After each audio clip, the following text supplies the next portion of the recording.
Good evening. My name is Dr. Robert Perkins. I'm the acting president of the College of Certified Psychophysiologists.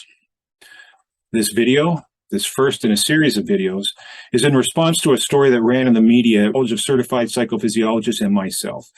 And this story was posted in a national news story with a picture of myself.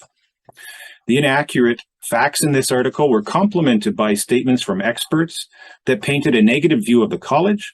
It directly attacked the credibility, integrity of myself, and as a result became a catalyst of a hate campaign towards faculty, staff, students, myself, members of my family, and anyone directly associated with them. Those people involved received a barrage of harassing and threatening phone calls, emails, cyberbullying on various social media platforms, and this led to direct safety concerns for a few of our faculty members. As a result, the college website and the supporting social media platforms were taken down temporarily while we determined the appropriate action to take in response to this story. And the video that you're seeing right now is the first step in a series of responses to this story. My work over the past 20 years has been helping people. My work prior to that involved military, 14 years in law enforcement, and academia. In doing this, I've made many adversaries, both in academia, big pharma, mental and physical health associations, religious and spiritual associations, and many other nonprofits that I represented a threat to. Why did I represent a threat? Because I brought something to the table that jeopardized the business model of what they were doing. The College of Certified Psychophysiologists was labeled in this article as a diploma mill. A diploma mill is illegal. A diploma mill works like this. Diploma, degree, PhD, $2,000, click here. A person clicks, they pay, and their degree is sent to them. At the College of Certified Psychophysiologists, first of all, we're not open to admissions to the general public. The only way students can enroll in our institution is they have to be members of the North American Board of Certified Psychophysiologists. The membership application is over 35 pages long. And in this application, it's going to measure all types of things in regards to their identity, to their past work experience, and all of their academics. Their integrity, whether or not they've ever been removed from a previous organization or have a criminal offense. And after that 35-page application is complete, it is submitted for review. When it is reviewed, they are granted something called a license qualifying, which allows them to enter membership in this professional organization. And it also allows them to be able to be admitted to the College of Certified Psychophysiologists. The College of Certified Psychophysiologists is not a diploma mill. The College of Certified Psychophysiologists is a legal degree-granting institution within the state of California. To be a legal degree-granting institution in California, one of several requirements have to be met. Number one, you have to be approved by the Bureau of Private Post-Secondary Education, or you can apply for religious exemption, or you can apply for professional association exemption, or you can apply for online exemption. If you operate or purport to operate a degree-granting institution and you have not submitted to one of those four categories, you are subject to huge fines and are operating an institution within the state of California that is deemed to be unlawful. We are not. The governing body that administers this, the Bureau of Private Post-Secondary Education, is well aware of our institution. So to suggest that we are a diploma mill is just ludicrous. And what you have to understand is that the nature and motivation towards this story has nothing to do with education. It is politically motivated in its agenda. Now, the so-called expert that said, this is a scam, this is a mirage, it's not real. This is an expert in diploma mills. And he spent many years of his career shutting down diploma mills. Alan Etzel, who is 81 years old, retired from law enforcement in 1991, before the internet was actually invented.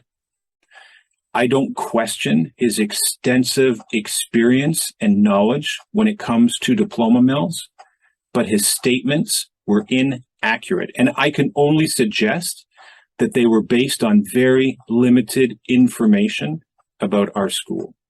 And this isn't the first time our school has come under fire. A particular individual back in 2021 submitted false information to the Bureau of Private Post-Secondary Education, which resulted in them to take action to close the school. When we received that information, an appeal was launched, information was refuted, we were investigated, and we were found not to be in violation. Thus, the school was allowed to operate. So the Bureau of Private Post-Secondary Education is well aware of our existence.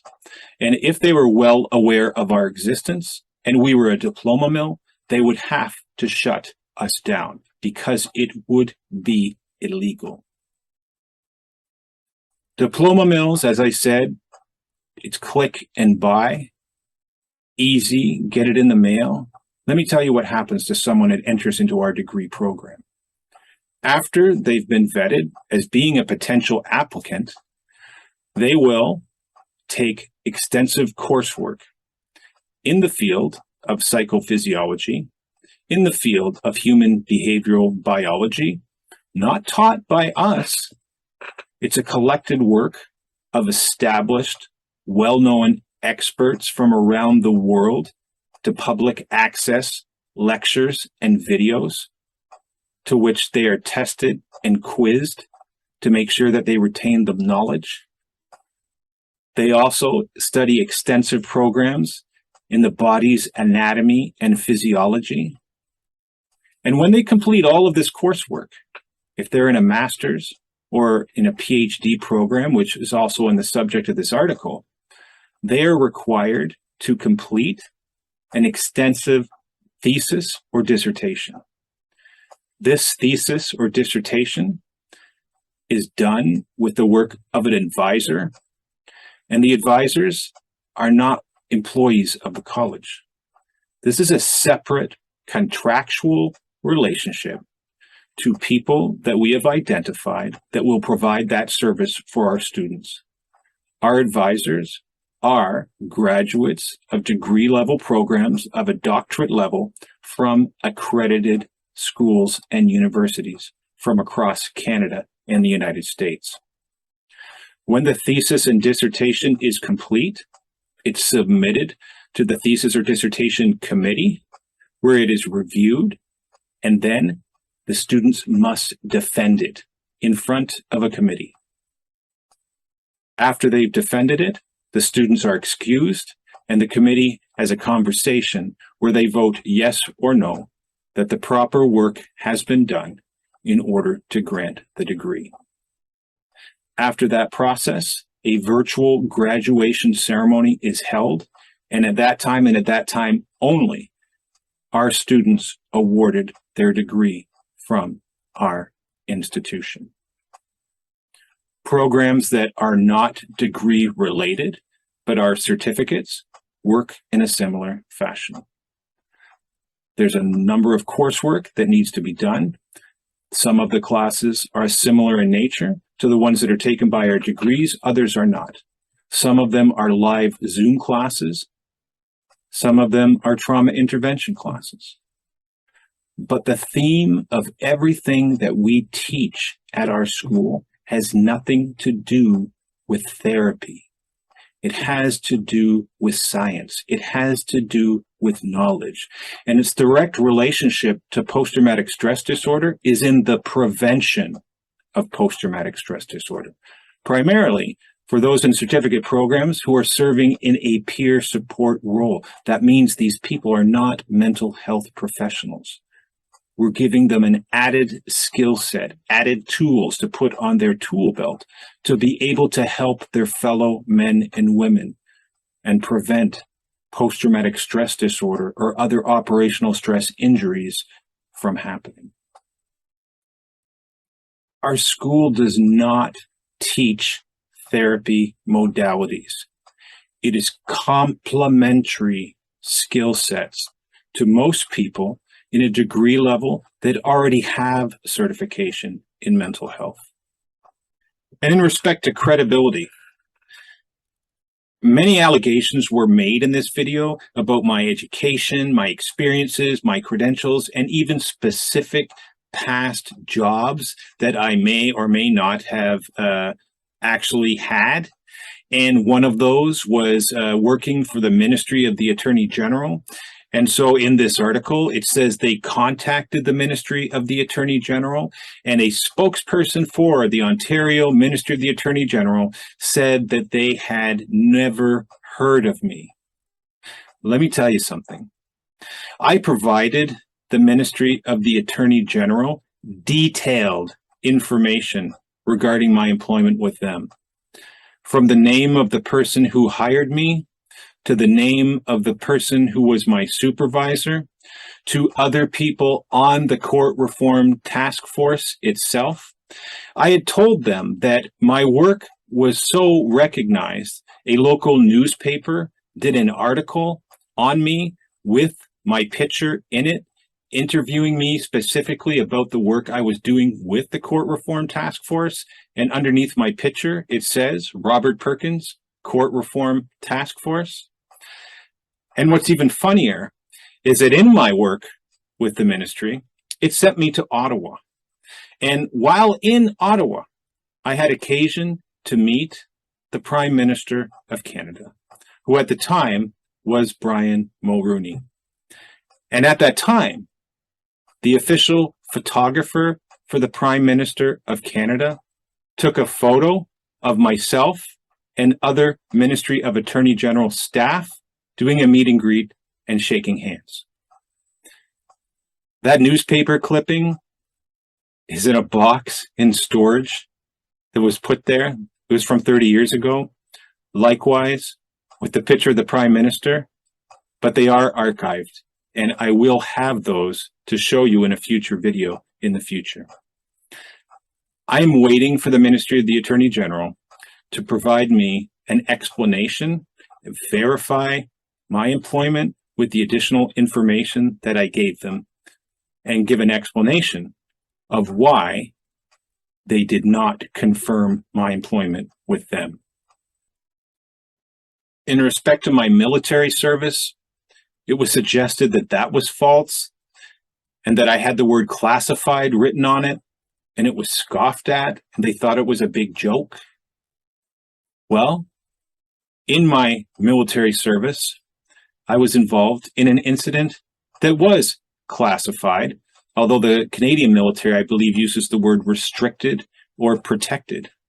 This particular incident resulted in a very serious injury to myself, which left me at a very early age crippled, disfigured, and permanently disabled. I am in receipt of a military pension for disability from that injury. But the ironic thing is that my commanding officer at that particular time of my particular unit ended up being sworn in as the youngest provincial court judge in Ontario. And years later, when I worked for the Ministry of the Attorney General, I worked in the exact same location, saw every day this individual who was now a provincial court judge and is also now a retired brigadier general. All of these details and documentation I will bring to light to restore the credibility of myself. People love me, people hate me, I don't care. But there were a lot of people whose lives were hurt, that were affected physically, mentally, financially by this article, which is not fair. So as I seek to get the proper documentation from storage boxes of events that happened 30 years ago, you will see exactly where the truth lies. Thank you.